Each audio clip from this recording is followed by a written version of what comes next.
Sonic's back for movie number 3, so let's talk about it.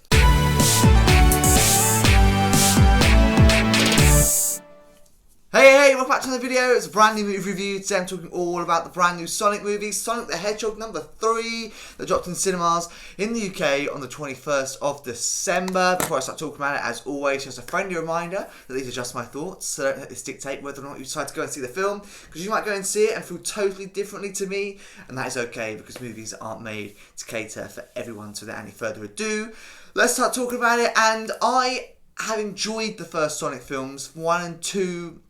I thought they were fun films, but I'm not a die-hard Sonic fan. I just think generally as a standalone films, they work and they're enjoyable even if you're not huge Sonic fans and you're not a fan of the video games, you've never played the video games, that sort of thing. They really work, and I did really enjoy the first 2 films. I think for me the first film, the original Sonic the Hedgehog movie, is the best out of the 2, and now I still think that it's the best out of the 3. But Sonic the Hedgehog 3 I think is fun, I think it's lively, it has its moments, but I just was a little bit disappointed because I'd heard so many people talking about this film and giving it such great reviews, hyping it up so much. And I didn't really understand why. Now, whether that's because I'm not a die-hard Sonic fan, and maybe all of these people are die-hard Sonic fans, but even then, I don't really feel like it was anything special. Like I say, it had its moments, it was really funny at times, but I just thought it was incredibly corny, incredibly cheesy, and it almost feels like a bit of a cash grab. This one feels like the film that's been made to just draw attention back to Sonic, and it doesn't really feel like it's adding much to the story other than introducing Shadow into the movie franchise. And I feel like these films really do it really nicely, smoothly, introduce all of these characters in the world of Sonic, because there are so many characters, there's so many video games, but they do introduce all these characters really smoothly in the films. I just feel like it was very underwhelming, this film. I really do. And it just, to me, sort of felt like it had no purpose. I didn't really understand what they were doing. All I knew is they were trying to stop this misunderstood character that is Shadow. And obviously we learn throughout the course of the film that he's actually just a really misunderstood guy, and what we learn at the start may be contradicted. You know what I mean?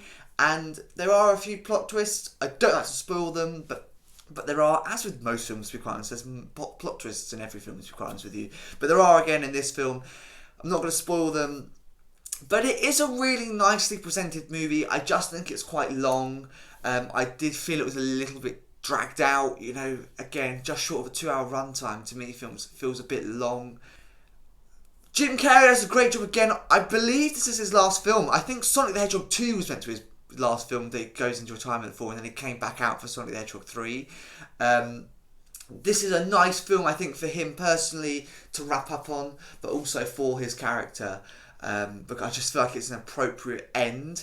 I do feel like it's not going to be the end, because the post-credits scene was introducing the idea of a 4th Sonic movie, and I thought, I wasn't really as hyped about it. I just feel like now that they've been given a really nice ending.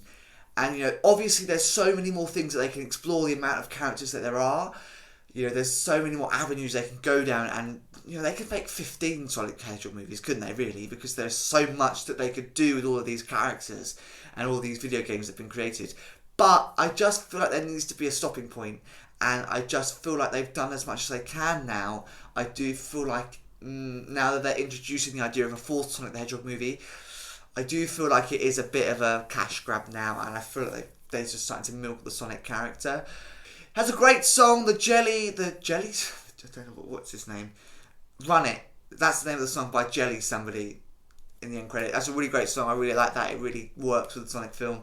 And there is a Paramount series that's set in between Sonic the Hedgehog 2 and Sonic the Hedgehog 3. It's called Knuckles. I don't really feel like you need to watch that in order to understand exactly what's going on through Sonic the Hedgehog 3. I've never seen it. Would it help you if you do see it? Yes, probably, but I don't really feel like it's crucial and integral to see it before you see Sonic the Hedgehog 3. But it is there in case you do want it. But other than that, there's not really much else I can say about this film. It is kind of what you would expect from a Sonic the Hedgehog movie. And, you know, I do kind of feel like I've just spouted out a bunch of flaws to this film. It is a fun film. It's lively. It's funny. It has its moments. It is a good film, and I did enjoy watching it. I just feel like, to me, it's worth highlighting the things that I weren't as keen on. Just for full transparency, in my opinion, you know. And I think it's nice the fact that me, as a non-avid Sonic lover, is able to share my thoughts. So there you go. There's my thoughts on Sonic the Hedgehog 3. It's in cinemas across the UK right now. If you're lucky enough to go and catch it as soon as possible, you may be lucky enough to get an activity sheet and poster. I wasn't lucky enough because my local cinema ran out, but there you go. Go and check it out very quickly. You might be able to get your hands on one, and there you go. As always, before I wrap up this movie review, what to rate it out of 10, and will I be buying it on physical media, on DVD? Well, I'm giving this film a 5 out of 10. It's slap bang in the middle, and I feel like that is only too appropriate for this film. And we'll be adding it to my physical media collection to join my other two on DVD. Yes, I can see myself owning this movie on DVD. I've got Sonic 1 and 2, and I did enjoy this film, so the chances are I will add it to my collection. Not straight away, I can almost guarantee you that I will wait for it to come down a little bit in price. And, you know, I'm still looking to add Knuckles into my collection. As a TV series, I'm not too sure whether I'm as interested in that, but I will have to check that out and then decide whether I want that in my DVD collection. But there you go! I'm rambling on now. There's my thoughts on Sonic the Hedgehog 3. It's in cinemas, like I say, across the UK right now. And as always, in the description below is the movie plot, a link to the movie trailer, and a link to my movie review playlist, which contains every movie review that I've ever done. There's a couple more to come very, very soon to wrap up 2024. And other than that, I shall see you in another video and hopefully another movie review very soon.